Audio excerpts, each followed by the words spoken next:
Hello, Gabby Turner here, and I'm a little nervous because this is very different from any type of video that I've ever done before on my channel.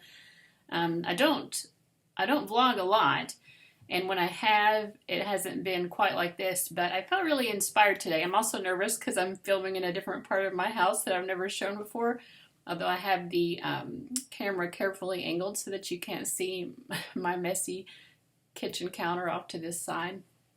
But anyways, I feel inspired today. I saw a video come up on my YouTube feed from this YouTuber called Alice Capel. This video was called "I Don't Have a Dream Job, Self-Help Scam or Revolutionary Concept." And she's referencing that lately there's been a little bit of a theme on YouTube.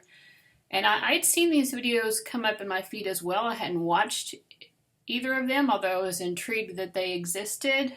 And she links to those in her video. One by a YouTuber named Catharout. I think that's the first one I had seen, which was called "I Don't Dream of Labor." And I saw that video. I was like, okay, that's interesting. And then maybe a couple weeks later, I had seen one pop up also from this woman named Lynette, like the same title or a very similar title. So, and I guess there are other people posting videos about this on YouTube, this idea of like stepping out of the system, embracing passive income, and not buying into the whole like corporate 9 to 5. But I feel like Alice really on her channel really breaks it down. Like she kind of summarizes the different points of view or the different perspectives that people have about this, and kind of breaks down maybe there's a little bit of hypocrisy in some of the takes that some of these people have expressed. I think when I initially saw these videos coming up on my feed with that "I don't dream of labor" theme, I was like, are people just recognizing this idea of like stepping out of the rat race? It's like they feel like they've, I don't know, discovered something that people have already been talking about. It's like people have been wanting to step out of the rat race for a long time, and people have been finding ways to do it for a long time. So I'm not saying there's anything negative about it, but it came across to me as a little bit like, oh, did you just discover something new? Because it doesn't seem like it's that new, but I do want to also talk about it in terms of like kind of some things that I've noticed just happening in the world over the last maybe couple of decades, and that relate to this, that kind of are sort of like, it isn't just these YouTube videos, but I think overall it is, people have always wanted to do this, to step outside of the rat race and all of that. And people have always been finding ways, but it does seem like there's a lot more momentum behind it now. And so I guess I want to talk about it a little bit in relation maybe to the Aquarian Age, but also just like themes or things that I've sort of noticed developing in the world as it relates to the Aquarian Age. So I'm going to put like a metaphysical spin on it. I think that this is something that's been building up for a while, because so with the onset of the Aquarian Age, and people can argue about like, when does the Aquarian Age actually begin? Are we already in it? I personally feel that we are, but I don't really also think that it's that important to be able to pinpoint an exact point of when the Aquarian Age starts. The planet Uranus, which is the modern ruler of the sign of Aquarius, was discovered, I'm not sure, in the 1700s or the 1800s. But anyway, I suppose you could think that might be like a way of us entering the Aquarian Age, or at least preparing us for it. But Aquarian ways of being have always existed. There have always been, for example, revolutionaries. there have always been just Aquarian things, right, that have existed throughout history. The sign of Aquarius has always existed along with the other 12 signs. And as we move into this new astrological age, or as we move more fully into it, I mean, the ages are what, like 26,000 years or something. So even if we are in it, we're still like definitely kind of like at the beginning, right? It's just we've tipped over into it. So now it's like, what does it all mean? I think it's safe to say that we are in it. The internet itself, and I'm going to talk about that specifically in relation to this idea of not dreaming of labor, or like finding different ways to approach labor and acquiring income, and as it relates to the Aquarian Age and the internet. But also just like the increases, the dramatic increases in technological advancements, and how quickly those advancements are coming about, are just mind-boggling, and it's just becoming more and more rapid. So again, that's very Aquarian. Aquarius is all about technology. Even the fact that now we have the U.S. military coming out and saying, yeah, UFOs are, yeah, that's like real, you know.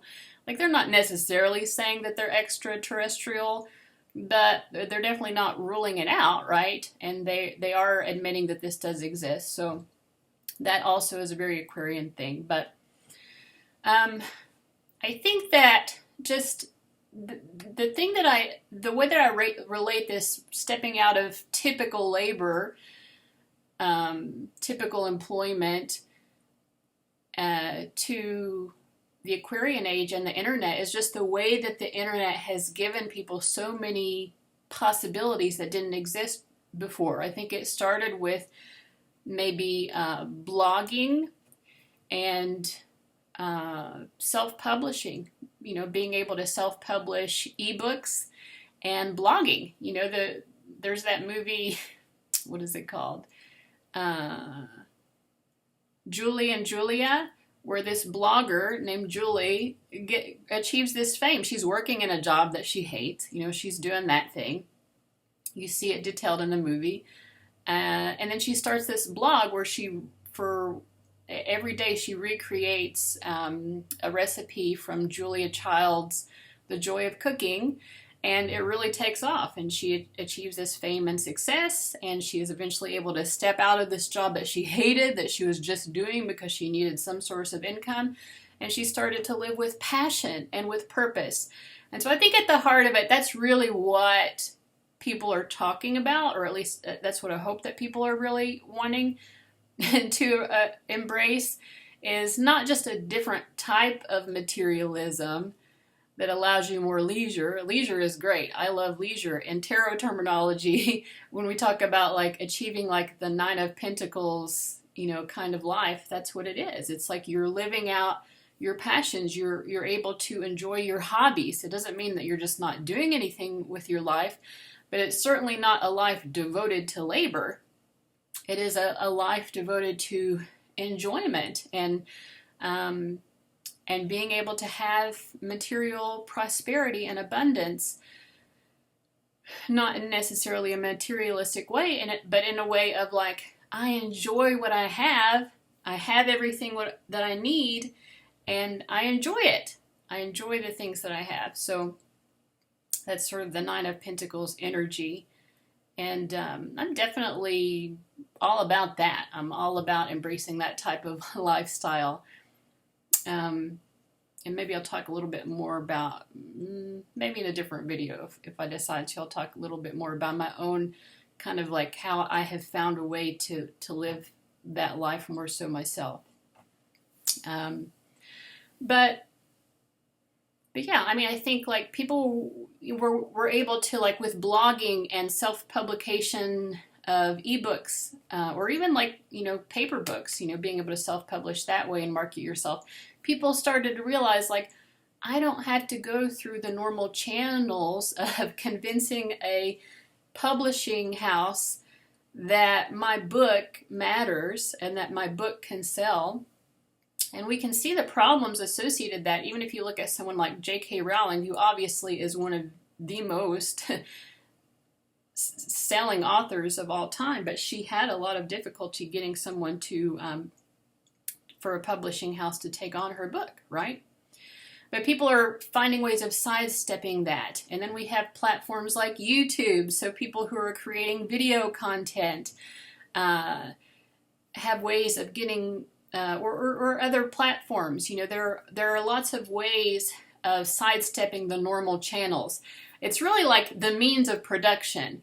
Technology and the internet have allowed the common person with not a lot of front money to have the means of production. So the means of production are definitely much more strongly in the hands of the common person than they ever were before.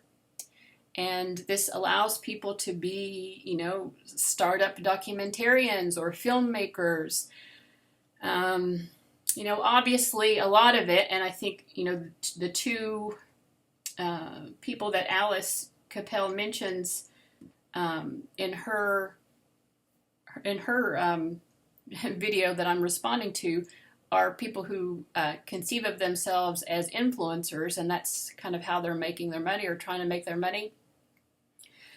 That's part of it too, yeah. I mean, obviously people have found ways to sort of just brand themselves and through the internet, and that's not new to the internet. I mean, Martha Stewart is kind of like a precursor of that, of someone who turned herself into a brand. But the internet has made that, being able to brand yourself and just sell who you are, has been, you know, it's opened doors to like anyone who wants to, right? If you can gain a following, you can be an influencer and you can make money off of it.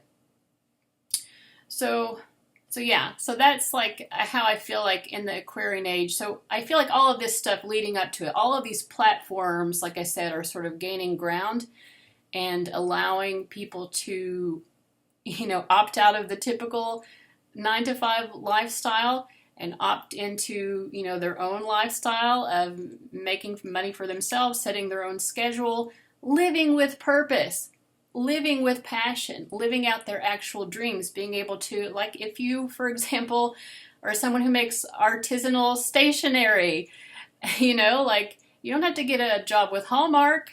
You can make your own handmade product that you love and adore and really feel good about and sell it on Etsy. You know, Etsy is another one of those many platforms that have emerged online that allow people to engage in this Nine of Pentacles lifestyle and free themselves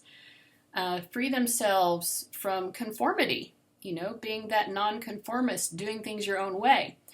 Of course, the flip side of Aquarian energy in terms of being a nonconformist is, you know, the internet allows people who have niche interests.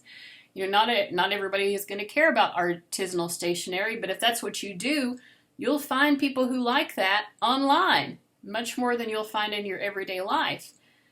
If you're a tarot reader, you know, like over the last couple of years, I don't know how long pick a card tarot readings have existed. I first came across them in 2018.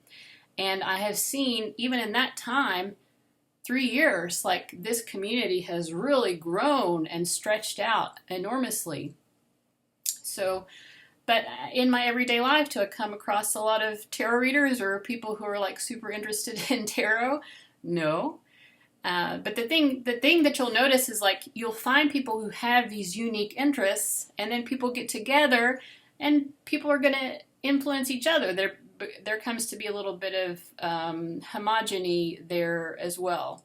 So I was trying to say, like, that's the flip side of the Aquarian energy. Aquarius allows you to be the nonconformist and be non-mainstream, but then in the process of embracing that non-mainstream ideology, ironically, that kind of like nonconformist group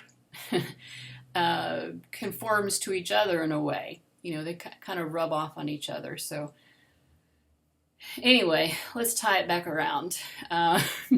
Okay, I had to remind myself of where I was going with all that. I had a lot that I wanted to say. I thought about all of this beforehand, but didn't want to think it all out, you know. Okay. But, yeah, I mean, I think all of this stuff that I've been mentioning, it sort of like sets the platform. And then I feel like, even people who didn't necessarily think of themselves as like, you know what, I want to stop laboring. I want to stop working. I don't want to work anymore. Or I don't want to work so much. I think all of us in the pandemic, like even people who hadn't really thought of it that much before, were kind of forced to. A lot of people were literally forced out of their jobs.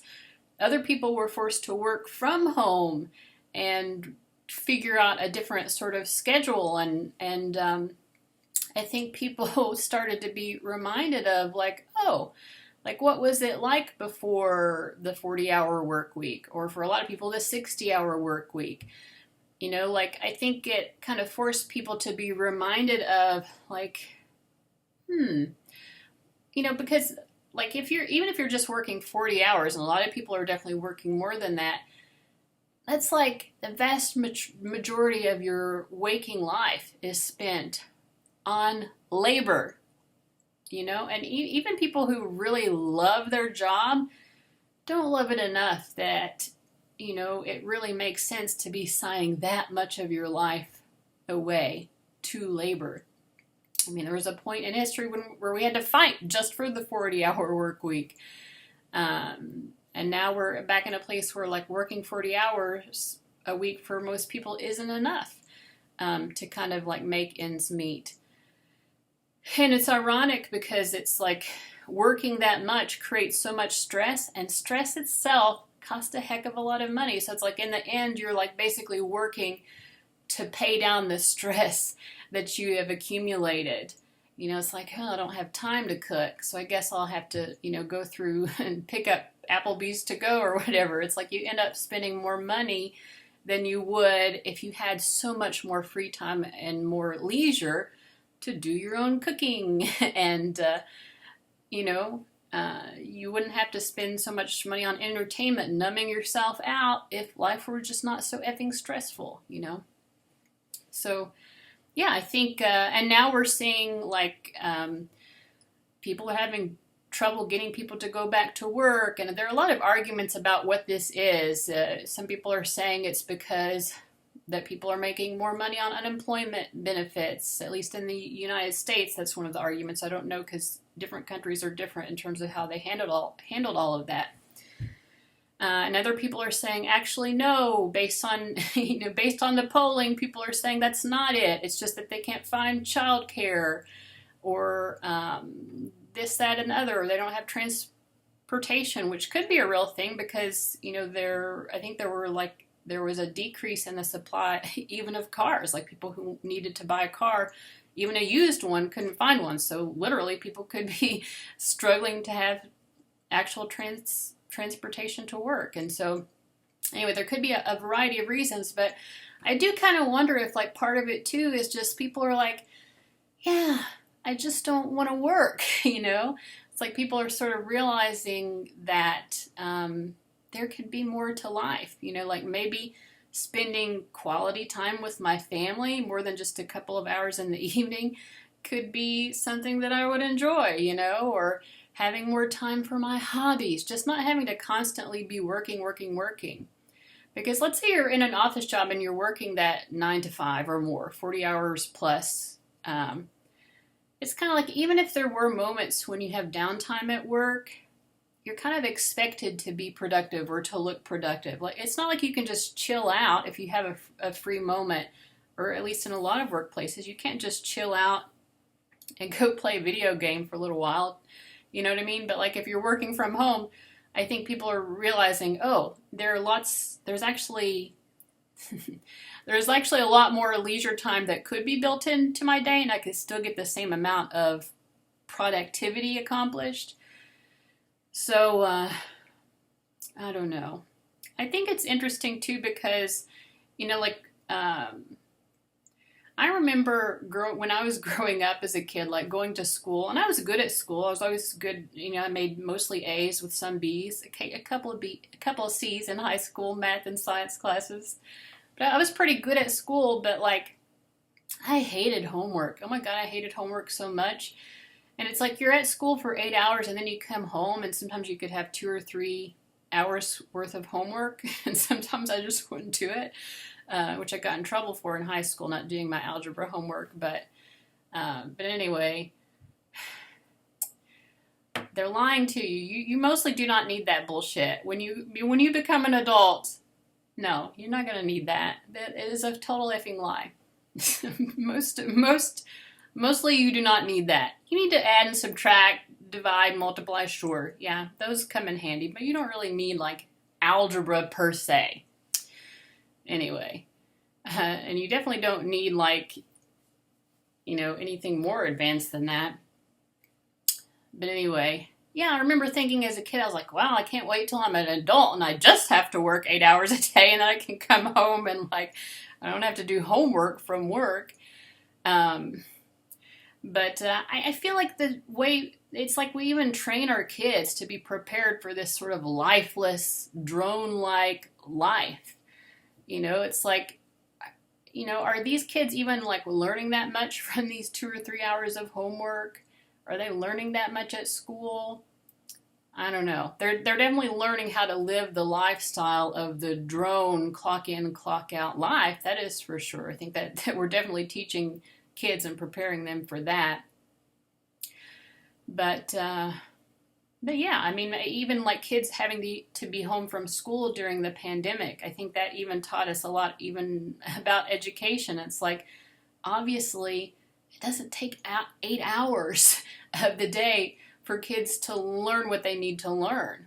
I'm not saying, because I helped my niece some with her homework too, I'm not saying it wasn't excruciating or time consuming to get that homework done. Again, I hate homework, but it doesn't take that long, really. So it's like when you embrace life differently, I think I think the pandemic what I'm trying to say is like, I feel like the pandemic has woken a lot of people up. It's like the sort of mass consciousness is now aware, like, oh, working so hard is not that necessary. Like putting in that amount of time just isn't necessary. It could be a lot easier than it is. And a whole heck of a lot more time for leisure. It's like, don't we all just want to be the lioness, like the lion or the lioness? They hunt, they spend maybe an hour or 2 hunting per day, and then they're just like laid out, chilled out, for the rest of the day, just enjoying their life, basking in the sun. That's how life should be. It's how it's meant to be. Nature provides us with everything we need. We don't really need to be working so hard, It's just, yeah. So those are my thoughts, tying in somehow the Aquarian Age into all of this conversation. I hope that you enjoyed this, and I'll see you around. Bye-bye.